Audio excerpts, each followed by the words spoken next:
কোটি টাকার মালিক দেখো অভাব হয় না দূর, গরিব ঘুমায় আরাম করে মনটা বাহাদুর।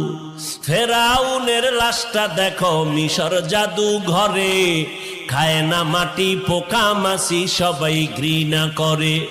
হৃদয়ে থাকিবে যার নম্রতা সদা, রহমত আসিবে সে তা প্রভুর ওয়াদা। বড়র বড়াই থাকলে দিলে রহমত আসবে না, নিজেকে নিজে ছোট মনে করিও সাদা। উঁচু জমিন থেকে পানি নিচু জমিনে যায়, তেমনি খোদার রহমত আসে নম্রতার হৃদয়। ভোগবিলাসের বাড়ি গাড়ি পরে রবে সব, থাকতে সময় স্মরণ করো আল্লাহ আমার রব। আমাদের রবকে